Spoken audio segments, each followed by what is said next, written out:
Eita. Rapaziada, eu vou voltar. Voltei, eu acho que é a terceira vez já que estou tentando gravar essa bagaça.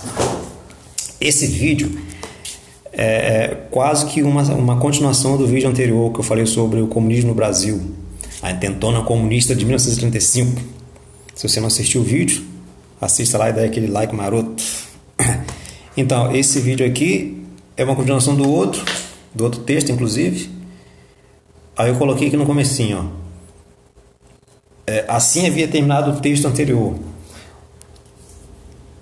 Abre aspas, né? O saldo final da insurreição de 35 foi muito negativo para a esquerda nacional, mesmo para os que não eram comunistas.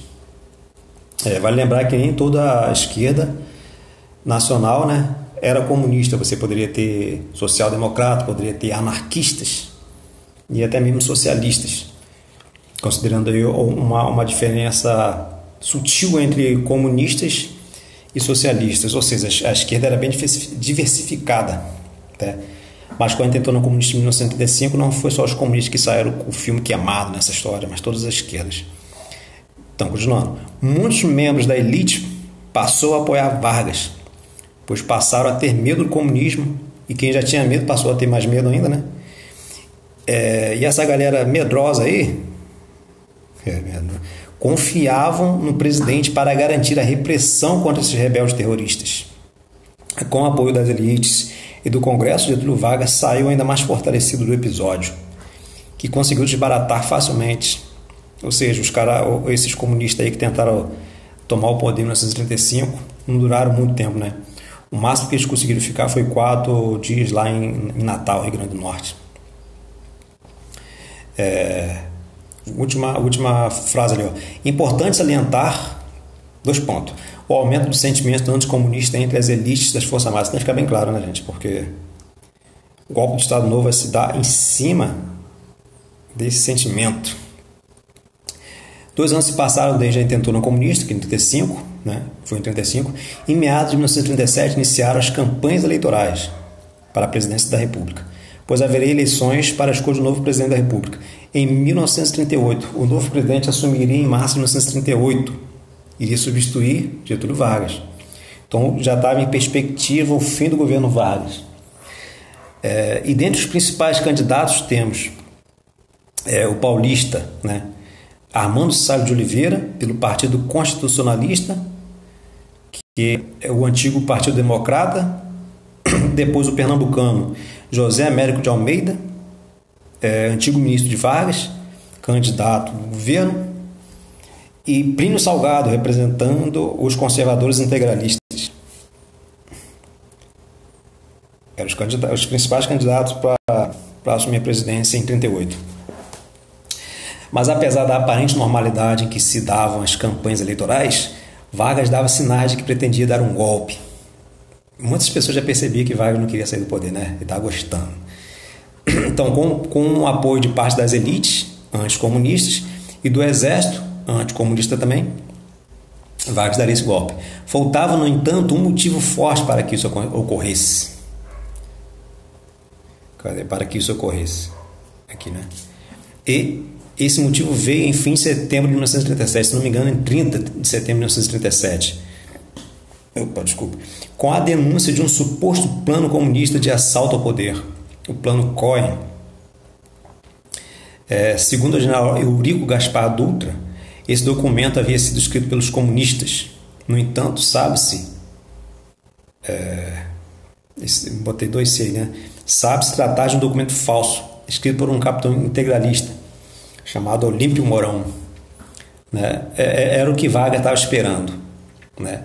Uma desculpa para dar o golpe do Estado Novo, para iniciar uma ditadura. E essa desculpa veio com esse suposto plano comunista de tomar o poder no Brasil e implantar aqui um verdadeiro regime de terror, né? Porque o plano dizia que os comunistas iam matar lideranças políticas conservadoras, ia saquear lojas, roubar banco, ia pintar o caneco. Então Vargas tomou o documento por verdadeiro e a imprensa logo tornou esse documento público. Leu esse documento na rádio, né? Se utilizando esse plano, Getúlio deu um golpe de Estado, anunciado em cadeia nacional a 10 de novembro de 1937, a implantação da ditadura, posteriormente chamada Ditadura do Estado Novo, um regime de governo que teve muitas semelhanças com os regimes fascistas europeus. Inclusive, o Estado Novo foi uma inspiração no próprio Estado Novo de caráter fascista que existia na Europa, de Antônio Oliveira Salazar, em Portugal mais precisamente, né? Iniciado, se não me engano, em 1932, alguma coisa assim. Tá, seguindo aqui a leitura. As eleições estavam as campanhas estavam em curso para as eleições que haveria em fim de 37, né? As eleições e as liberdades civis foram suspensas e os parlamentos dissolvidos. Não só o Congresso Nacional, mas também as câmaras estaduais. Tá? Muitos opositores políticos a Vargas foram presos por ocasião. Né? Teve também muitos governadores de estados perderam o cargo e foram nomeados interventores, ou seja, os governadores foram substituídos por interventores nomeados diretamente por Getúlio Vargas. Tá? Getúlio Vargas estava governando a partir de decretos-lei. Né? A Constituição foi suspensa e tal. Logo em seguida, ele apresentou outra Constituição, escrita por Roberto Campos, se não me engano o nome do cara, jurista, né? E inspirada na própria Constituição de caráter fascista polonesa, né? A Polônia, apelidada de Constituição Polaca. Continuando a leitura aqui então. As eleições da liberdade civil foram suspensas, conforme eu havia dito já. O governo se apoiava sobre o uso da força e da perseguição policial, né? Censura, prendia opositores, torturava, pintava o escambau. Além das medidas populistas e do fomento ao desenvolvimento econômico. E tudo isso ao mesmo tempo fazendo uso da propaganda como instrumento para convencer a nação das qualidades do governo e da grandiosidade do presidente. Só algumas observações rápidas aqui. Cadê o governo? Se apoiava sobre o uso da força, perseguição policial. Vargas criou uma espécie de polícia política, né? Se você criticava Vargas abertamente, você caía nessas prisões aí, sofria tortura. Tem até a história de um capitão, né, do exército, ligado às esquerdas, que ele foi torturado, sofreu pancadas, espancamento, choques elétricos e tal, e mesmo assim não falava, não confessava, né? Aí os camaradas pegaram um arame, enfiaram na uretra do cara, ou seja, por dentro do pênis do cara o arame, deixaram a pontinha de fora e começaram a esquentar o arame com maçarico. Bagulho doido mesmo. E aí o camarada esperneava de dor, né? Faz ideia. Aí o camarada confessava até o crime que não havia cometido, né? Falava até o que não fez. Era arrancar a unha. Tinha uma história de outro cara que teve todas as unhas da mão arrancada, velho. Que doideira. E o corpo queimado com charuto. Cada centímetro do corpo do cara queimado com charuto. Enfim, era um troço bizarro. E a mulher desse cara que teve as unhas arrancadas, pegaram vários pedacinhos de madeira e enfiaram embaixo da unha da mulher. Enfim, tortura era terrível também. Praticada pelo governo Vargas. Aí eu falei sobre desenvolvimento econômico. É claro que o governo Vargas não iria só se sustentar, né, a partir do uso da força policial e da censura, esse tipo de coisa. Um governo, para se sustentar, depende também de apresentar positivos resultados econômicos, né? Emprego, crescimento da renda per capita, esse tipo de coisa. E Vargas conseguiu realmente fazer a economia desenvolver. Então você alia aí a repressão policial, a censura, com o desenvolvimento econômico e medidas populistas, como por exemplo a instituição do salário mínimo, outra medida populista, né? O direito, a concessão do direito de folga uma vez por semana, tipo de coisa. Na verdade, essas coisas, folga uma vez por semana, direito a de férias, garantia de emprego para ser mandado embora só em justa causa, esse tipo de coisa, salário mínimo, são direitos que estão surgindo em escala mundial, né? Os países desenvolvidos, Inglaterra, Estados Unidos, essas coisas já estão ocorrendo a partir das próprias greves dos trabalhadores, das manifestações dos trabalhadores, esses direitos são concedidos, né? Resultado de uma luta, né? E Vargas também estava percebendo que essa era uma tendência mundial, né? Essa concessão desses direitos trabalhistas. Ele faz isso, mas ele concede esses direitos se colocando na posição de um cara fraternal, sensível, né? Ou seja, fazendo uso de uma propaganda política, se colocando como pai dos pobres. Então, força policial, censura, repressão, mas apresentando bons resultados econômicos, concedendo direitos aos trabalhadores, são os pilares que estão sustentando o governo Vargas da época. Tomar um golezinho daqui rapidinho. Então, aí Vargas aí se apresenta como o cara, o bambambam. Assim como Hitler fazia, né?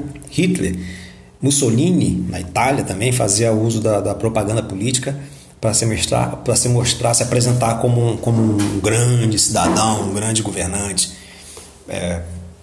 falando lá na rádio, produzindo cartazes a ser colocados em locais estratégicos, livros para ser distribuídos nas escolas para as crianças, falando sobre a vida de Vargas, uma simplificação do seu governo, mostrando como que era um governo genial e tal, né?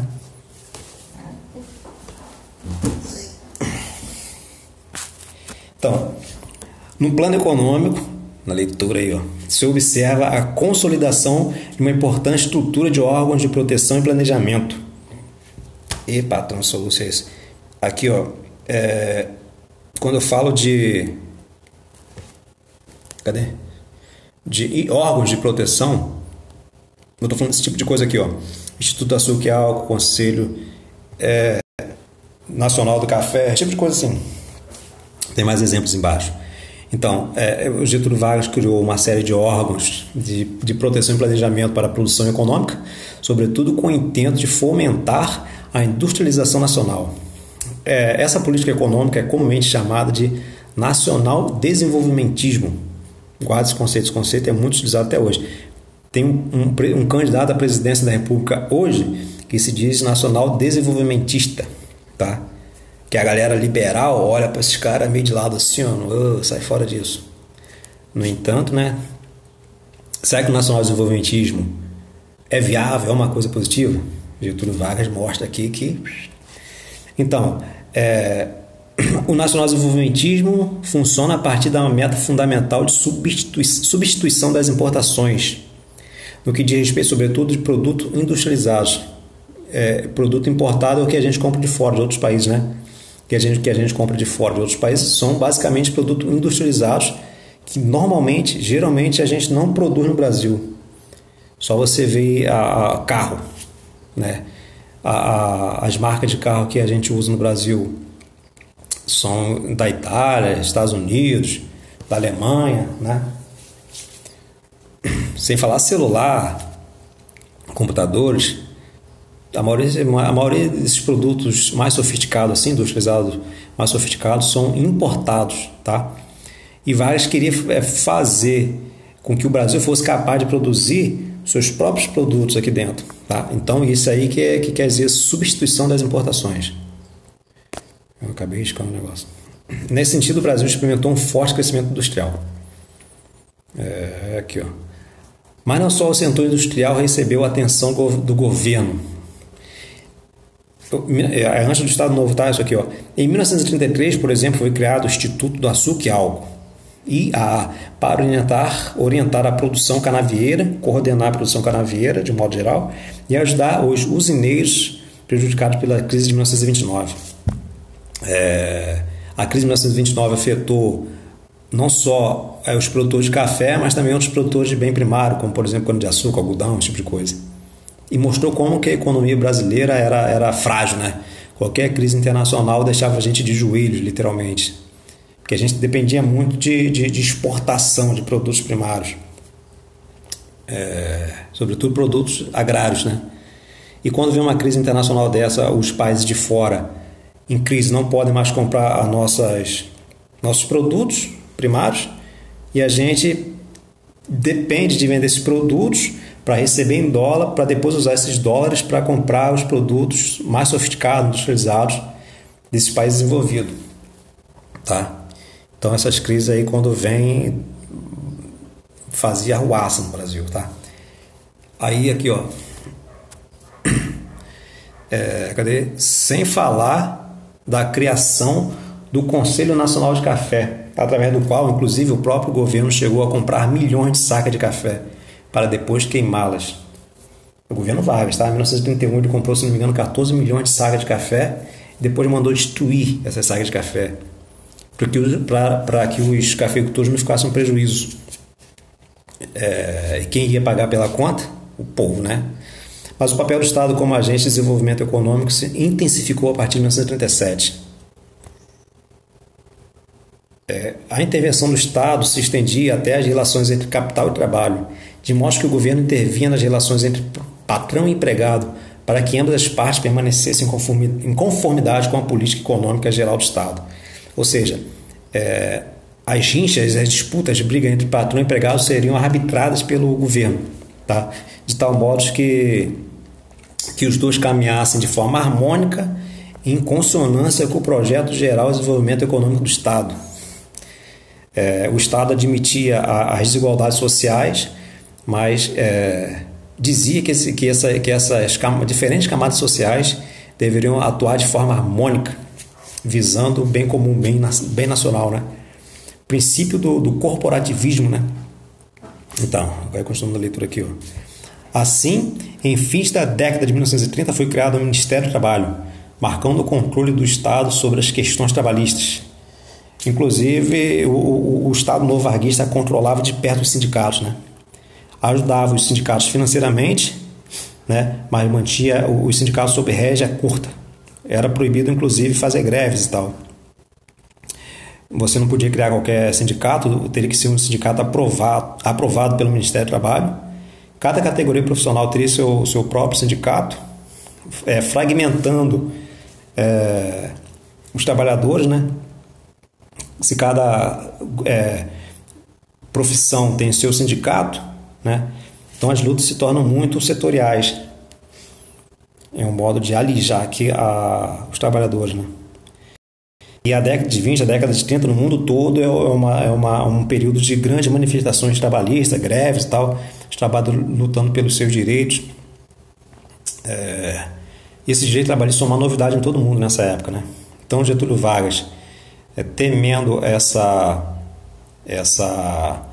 eclosão aí, esse rebuliço social a partir dos movimentos trabalhistas, ele cria o Ministério do Trabalho não só para beneficiar os trabalhadores, mas também para controlar a sua capacidade de manifestação. Então, continuando a leitura aqui, né? Preciso botar isso aqui, não. Então, para fomentar a industrialização, o governo atuou na desvalorização cambial. Desvalorização cambial o governo quis fazer basicamente o dólar e a libra esterlina ficar mais cara, né? Porque se o que a gente compra lá de fora, se os produtos industrializados que vêm de fora para dentro do Brasil, a gente paga em dólar, né? Quanto mais caro o dólar ficar, mais caro esses produtos que a gente traz vai ficar caro. E vai ficar tão caro trazer os produtos de fora para dentro que começa a se tornar cada vez mais vantajoso a gente produzir aqui dentro o que antes a gente comprava lá fora, né? Mas se acontece o contrário, se o dólar fica mais barato, a gente não se preocupa em produzir aqui dentro. Com o dólar barato, a gente paga barato os produtos lá fora, esse produto entra aqui dentro. E a gente não tem incentivo de produzir esse produto aqui dentro, né? Produtos substituir essas importação, no caso. Então a política cambial é basicamente isso, mexe com o valor do dinheiro, né? Então, foi uma estratégia do governo para fomentar a industrialização nacional, fazer com que as moedas estrangeiras ficassem mais caras. Ele também praticou altas tarifas alfandegárias. Aqui, né, gente? Ó. Cadê? Altas tarifas alfandegárias, que eu risquei aqui, né? Tá aqui, ó. Ou seja, é um imposto que os produtos de fora pagam para entrar no Brasil. Se vem um carro lá de fora e quer ser uma empresa que quer vender os carros aqui dentro, ela tem que pagar um imposto, uma tarifa alfandegária. E quanto mais esse imposto ficar mais caro, mais os produtos importados que vêm de fora vão ficar mais caros. Então, Vargas aumentava essas taxas propositalmente para esses produtos ficarem mais caros, né, para que os produtos internos ficassem mais competitivos. Cadê? Concedeu isenção em alguns impostos para novas indústrias, para incentivar, né, os caras a criar essas novas indústrias. Criou linhas de financiamento, ou seja, emprestou dinheiro a juros baixos e tal. Promoveu também investimentos públicos na melhoria de meios de transporte de carga. Ou seja, se uma indústria produz alguma coisa, na hora de vender, ela precisa transportar. E como é que você vai transportar seu produto em estradas ruins, que você não tem estrada de ferro, asfalto, tal, esse tipo de coisa. Então é importante também você preparar essa infraestrutura aí de transporte para que essas empresas que estão aparecendo consigam fazer escoar seus produtos, né? Então Vargas investiu aqui na melhoria dos meios de transporte, na produção e distribuição de energia, tá? Sobretudo energia elétrica aí, para manter a economia funcionando, você tem que ter uma capacidade de fornecimento de energia adequada, né, para esse crescimento industrial. E na criação de indústrias de base. Indústrias de base são indústrias que produzem bens que são necessários para o funcionamento de outras indústrias. Por exemplo, uma siderurgia que produz aço, né? É uma indústria de base. Então, a indústria de base era uma necessidade brasileira. Aqui, ó. Era uma necessidade brasileira, pois ela daria as bases para o início da industrialização nacional, no que diz respeito à produção de bens de consumo para a população do país. Essas empresas que produziam objetos não duráveis, né? Por exemplo, uma panela, por exemplo, um fogão, uma geladeira, né? Esses produtores desse tipo de produto precisavam comprar a matéria-prima necessária, né, a partir dessas siderurgias, dessas indústrias de base aí e tal. Né, uma espécie de cadeia produtiva completa que ele está querendo instalar no país. Né? Em 1938 foi criado o Conselho Nacional do Petróleo, CNP, onde o governo declarou pertencer à União todas as jazidas de petróleo e nacionalizou a refinação do petróleo, com relação ao transporte, né, gente? A caminhões aí movidos a gasolina, a óleo diesel e tal. Ou seja, a gente precisa controlar essa matéria-prima fundamental aí do petróleo para ter uma autonomia energética. Dá logo a garganta seca. Também se mostrava necessário a criação de uma grande usina siderúrgica, uma grande indústria de base, no caso aí, né? Com a fundação de um complexo industrial para a produção de ligas de ferro e de aço, para produzir as máquinas, né, gente? Para alimentar as indústrias de outros setores. Indústrias de base, né, gente? Mas como não havia recursos públicos suficientes para tal empreitada e como faltava investidores privados nacionais, foram negociados empréstimos junto aos Estados Unidos. Essas indústrias de base aí, uma mineradora, uma siderurgia, tal, são indústrias que são caras de você instalar uma indústria dessa, demanda muito dinheiro e o retorno, o lucro, vem muito depois, é de longo prazo. Então, não havia, talvez no Brasil, gente com dinheiro ou com disposição para criar esse tipo de indústria. Então, o governo percebia que deveria ser uma iniciativa pública, né? Uma iniciativa governamental, criar essas indústrias de grande porte aí. E mesmo a partir de uma empreitada nacional, né, faltou recursos. Então, para completar o dinheiro necessário para a criação de uma indústria siderúrgica no Brasil, Vargas viu como opção pegar dinheiro emprestado aos bancos norte-americanos, né? Aqui, ó. Com os dólares norte-americanos e o capital nacional, foi possível a criação da Companhia Siderúrgica Nacional, a CSN, que foi privatizada, se não me engano, ainda no governo Itamar Franco, em 94, sei lá, se não me engano, alguma coisa assim. Que a Companhia Siderúrgica Nacional foi fundada em 1941, na cidade de Volta Redonda, no Rio de Janeiro, né, gente?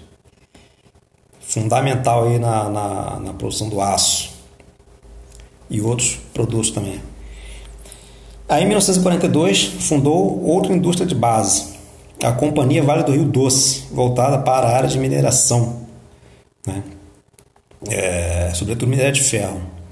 Também tivemos a Fábrica Nacional de Motores, FNM, que foi fundada em 1943, inicialmente com a proposta de construir motores de avião. Só lembrando aqui que em 1943 a gente está em plena Segunda Guerra Mundial, né?